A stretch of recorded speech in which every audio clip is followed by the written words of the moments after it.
So let's talk about a scoreboard, and this, maybe this will be a good time for us to jump into some of the newer tools that we have. And let me get that queued up here in the background while we kind of get some of this stuff running. So build your scoreboard, and here are the rules for your scoreboard.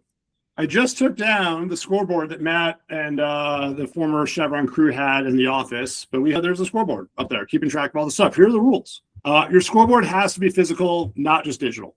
I can only deliver you a digital scoreboard on Sterling. I can't send you guys physical scoreboards. So I will take care of the digital scoreboard for you. Your scoreboard should be physical. The best way for me to see this stuff was I had my pipeline right over as a newer agent.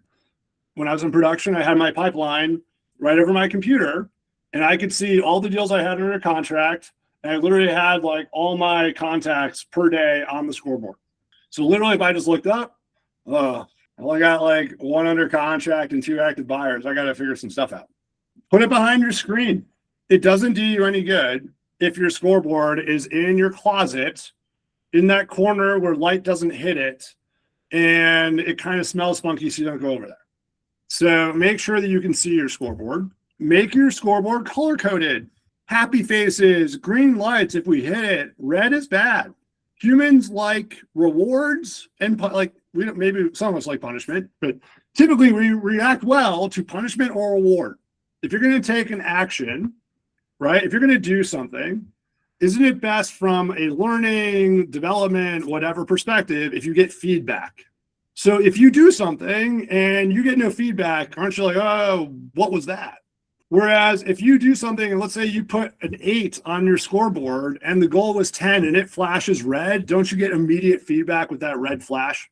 Whereas if you put 12 on your scoreboard and it flashes green, don't you feel freaking great? It is so important that we don't underestimate the power of our brains and what these little reactions can be over time. Because these little things, if you've ever heard of neurofeedback, have you guys ever heard of neurofeedback therapy? I've gone through it. I'm 100% transparent about this. I had like crippling anxiety for a period of my life, and this changed my life. And what's incredible about neurofeedback therapy is that it teaches you to not underestimate the little things that get put into your brain. And what I mean by that is you can take someone with crippling anxiety who can't be off their phone, who can't even play a round of golf without checking his phone 24 times, because they're worried about missing a call or a text from a client, in between his tee shot and approach shot, right? Imagine how awful that is if you have to check your phone after every single golf shot. Trust me, it's a lot when I play, right? To basically staring at a TV, listening to some birds chirp in your ear while you're really focused on a screen that kind of like shades in and out. And all of a sudden, after like 3 months of doing that, you don't have any more anxiety because you created new neural pathways based on the beeps and buzzes that were going off incoherently in your ear. Imagine Pavlov's dog, like, on absolute steroids here, right? But it's the same principle. Your brain, and they have systems and technology, and it's proven to do this. Even hearing random incoherent beeps and buzzes at certain periods of time that are synced with your brain waves will train your brain to behave in a certain way. So don't tell me that a coherent red or green every single day showing up on your calendar will not have an impact on your behavior, because that will impact your brain waves, and your brain waves will impact your behavior. The way you talk to yourself will impact your behavior because it will impact your brain waves. So let's not discount this stuff. It might seem small to have a red or green or smiley face or sad face, but these are the nuggets that our brain needs to train itself. We need to update at the same time every day. And I typically like to do this as part of a sign-off process or a preparation for my next day. And I'm sure that there's going to be that day where you crush your goals and you have so much to write down and you're like, boom, boom, boom, boom, boom. And that's great, right? Just get in the habit of doing it every day, because like there are going to be good days and there are going to be bad days, right? And we don't want those good days to get us we don't want those good days to get us too high, and we don't want those good days to be too low. And in sales, isn't it fair to say that sometimes we just have good days and sometimes we just have bad days without any real difference? Sometimes we're lucky and we talk to the right people. Some days we're not. So maybe the success we had that day was finally the universe smiling upon us and giving us luck. We should be really excited about that, but we don't want to change our routine, because at the end of the day, that's what we're looking for. We don't know when the universe is going to give us a lead. It's going to give us a lead at some point. This is what being a professional is about. right? The most in my opinion, if you look at football players, the most successful football players, or at least the guys that I look up to, Christian McCaffrey scores a touchdown. What does he do? Flips the ball to the ref and runs back to the sideline. There's nothing, right? We want to be CMC with our real estate businesses. We get a lead, great. There's a process. There's a system. Cool. You're just another one. We've got this whole thing. It's those agents get, oh my God, I got a lead. What do I do? Holy crap. And then you just lose things and it's disorganized and you just get overexcited, right? Act like you've been there before. And so let's just do this all at the same time. And by the way, never erase a bad day. And erase also means not record. Same thing. Because the bad days are what's going to give us the feedback that we actually need. I don't know about you guys, but I learn the best when I crash and burn. It's really hard for me to look at my successes with the same kind of, I would say with the same scrutiny, right, as your failures. It's really easy to scrutinize your failures. It's really hard to scrutinize your successes. Now, one thing that I will give the military, and I give the military a lot, especially special forces, what do they do after every single mission? Do like a feedback report. What happened? What they did good, what they did bad. Isn't it called an after action report? What was that? Isn't it called an after action report or an AAR? Hold on. For some reason, my computer just muted you. What did you say? Sorry, one more time. Your computer was smart. Isn't it called an after action report? After action. Yeah. I can't remember what it's called. It's okay, man. It's all good. Civilian, 1 point. Thank you, Freddie. AAR, exactly. After action report. If the mission goes bad, do they stop doing AARs? No. If the mission goes good, do they stop doing AARs? No, they keep doing it. Because you keep learning. We learn from everything, right? So let's, what do most agents do here when the board is red or negative, right? This is what most people do. They stop tracking. They call it a depression metric. They decide the system doesn't work. They go back to winging it, right? Whereas if you're a top producer, I'm just going to be honest, it takes time. Real estate is time on task over time. And if you haven't spent the time yet, the next best time to do it is now. Just know that if you're going to try and transform your business, transform your life, and achieve all the goals that you guys had, it's going to take time. Because if this was really easy and didn't take time, don't you think the other 40,000 people that are allegedly real estate agents in Denver would already be doing this stuff and taking all your business from you? It's going to take time. Real estate, people who are successful in real estate are about people that can withstand pain better than chase the success. There is more pain in sales than success. Not rejection, I'll say pain. There's more pain in sales than success. And so those people who do well in sales are the people that can deal with pain. The higher your pain tolerance, the more that you can take, the more successful you're going to be because you can withstand those things that otherwise knock people off the horse. So I'm just telling you, if you really want to commit to changing your life and changing your business, this is going to be a 6 to 9 month process. There is absolutely no shortcut here. And so if we haven't been doing it, I love the momentum we got on the beginning of this call. If we haven't been doing it, that's great. Now we got to start doing it to keep it tracked.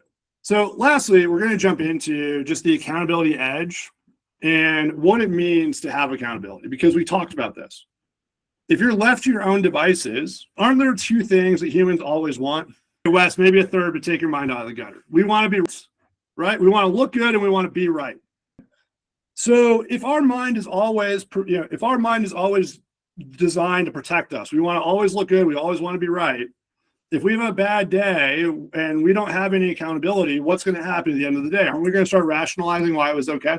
Because we're trying to protect ourselves, right? So let's bring accountability partners into the mix here. And thank God we have an even number of people. And I love it because we're going to start a big group thing with our Everything They Didn't Teach in Real Estate School today, which is great. And we're going to open it up to the rest of the brokerage tomorrow.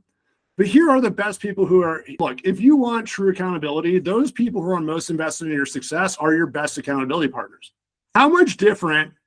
I'm going to go back to picking on Noah because I know Sephra, so I can do this. Hey, Noah, let's just say I was your accountability partner, and I know you would be terrified of ever telling me that you didn't do what you said you were going to do in a day. How much more terrifying would it be if you had to tell Sephra? Equal, if not more. I hope more. She hopes it's more, right? What if we had to go home and I don't know why you're in. Look, everyone's in this business for different reasons, right? A lot of people are in this business for their kids. What if we had to from work, go home, or sign off every day and tell our kids, the ones that we are doing this work to put food on the table, to put money in their college accounts, to give them a better life than we had, and we had to tell them that we did not do our jobs today? That's pretty shitty. Is my language.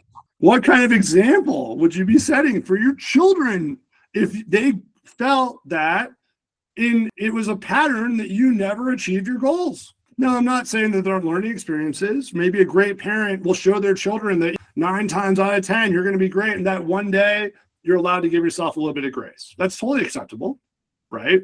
Which is a very different message than 9 times out of 10, not coming home and telling your kids that you did not do what you told them you were going to do in the morning. Just let that one sink in for a second.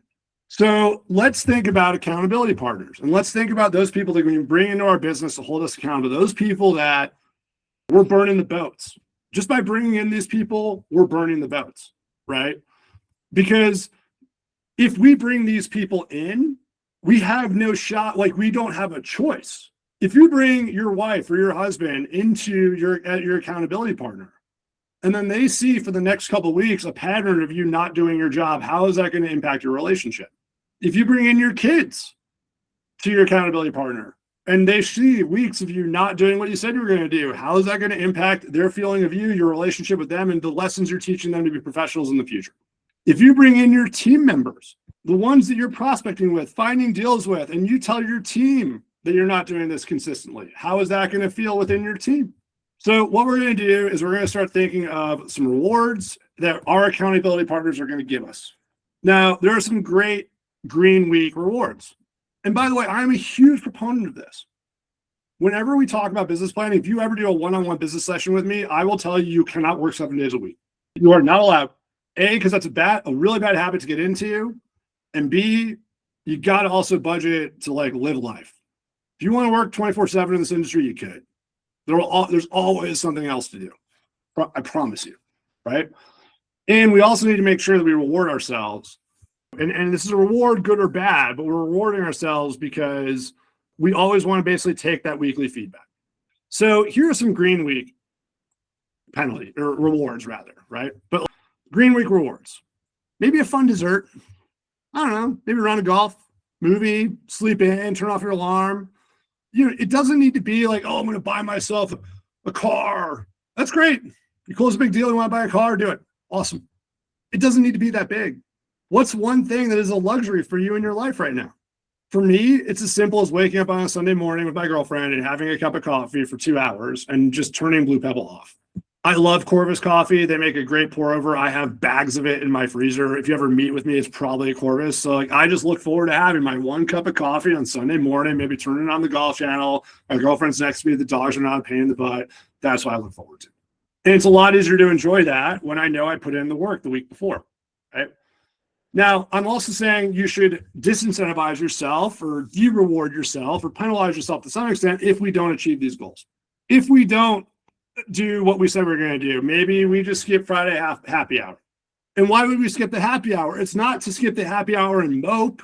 Maybe that hour and a half would make a big difference in our business. Maybe that's a great catch up for the things that we didn't do the week before. Maybe we just commit to ourselves and we're going to wake up early on the Saturday morning before we have to do all this stuff just to get caught up. Because not doing things is not it's not about not doing it and oh, I just didn't do it, I'll do better next week. It's compounding. It takes a certain amount of activities and time and things to build a real estate business. And the more things that you don't do over time, that just compounds. And so you can't just forget about a bad week. You have to catch up. And so a lot of these penalties are about spending the time to catch up because otherwise you are just letting that learning lesson go by the wayside and you've put yourself back and there's no recovery here, right? Do an extra 30 minutes of prospecting. And then I think that this is what you need to do to basically get back on track. So for next session, what I'm going to ask you guys to do is go through the 135 business plan, and then we're going to use AI to help us kind of create this new schedule. So this is what we're going to want to do before session 3. We're at 1 o'clock, so if you need to bounce, totally cool. But we're going to basically build your physical scoreboard, time block your next week, track your completion percentage. We're going to choose a stakeholder and accountability partner. And we're also, by the way, this is a great book that we recommended last week. Fanatical Prospecting. We're going to make sure we read through chapters 1 through 5. This is exactly what we need to be talking about for this. So this is the end of session 1 in terms of mindset and foundation. So next week, what we're going to do is start getting into goals, businesses, financing, the 135, our business plan, all those kinds of things before we jump into marketing and branding. Just going to leave it with that. If we stuck to a schedule for a year, if you stuck to a plan of working out every day for an hour for a year, do you think you would look different? So if you stuck to a calendar, a schedule, and a business plan for a year, do you think your business would look different? Here's one thing I want to show you. There are a couple new cool things on Sterling. And so I just want to very quickly show you some of these new cool things. So that way we can help you guys with some of this accountability and data tracking that we've been talking about. So if you log into your dashboard, you haven't been in Sterling in a while, it's going to look a little bit new. You're going to see today's focus. You're also going to see some numbers up here. If you go into your coaching resources, specifically, there is now a coaching journal and an activity planner that everyone has access to. So the coaching journal is a place where you can record all your stuff, right? So if you want to put down, how many sphere contacts did you have? How many nurtures did you generate? Did you set an appointment? Where did you send it through? Was it sphere, cold, network, whatever? Oh, well, I had a closing for my business network today. I'm going to submit that. The nice thing is that this then pops up on your dashboard right here at the top, right? So you now have the ability to keep a score right here in your coaching journal. We can save reflections. You'll see history and trends. There's all sorts of things that we can do if you start adding your numbers. So within the coaching resources, if you don't have a scoreboard digitally, remember, we're still building a physical scoreboard. If you want a digital scoreboard, so that way, you can do better data analysis, see some patterns. Here you have a coaching journal within Sterling. This should be readily accessible for you guys when working already. Additionally, and this is what we're going to do starting next week, but we can get ahead of it with an activity planner. So what you're going to do is go to setup, put in your average stuff. So like your average sale price, your commission rate, approximately what your split's going to be, your cap, how much money you want to make, the other expenses that you might have. You save your plan and it basically outputs a planner. So just like you might have a workout app, right? That every day gives you a new workout routine. Think about this like that. Every week, it will give you your weekly routine that you need to do, okay? And the nice part is it will put it on its dashboard. Boom, right here. So every day, here we go. Let's go. And you can go back into your coaching journal, your activity planner. Let's say you had your 9 conversations today. Great. That gets knocked off here, and you're good to go, right? So just a couple other things to play with in Sterling. If you guys see any things that you want to add, either in scoreboard tracking, activities, whatever, we're going to play a little more with it next week. Happy to do it. And at least now you have a little bit more visibility in your business of some of the things right now in Sterling on the dashboard. So thank you all very much for coming today. Really appreciate it. Let's start working on tie block schedules. Next week, we're going to do business planning and really starting to put all the pieces together for what activities actually do. And I would just encourage you over the next week to really look through what activities are we doing in prospecting. Let's get that scoreboard created. Let's find that accountability partner, and let's get these businesses moving forward. Thank you, guys. Thank you. See you tomorrow.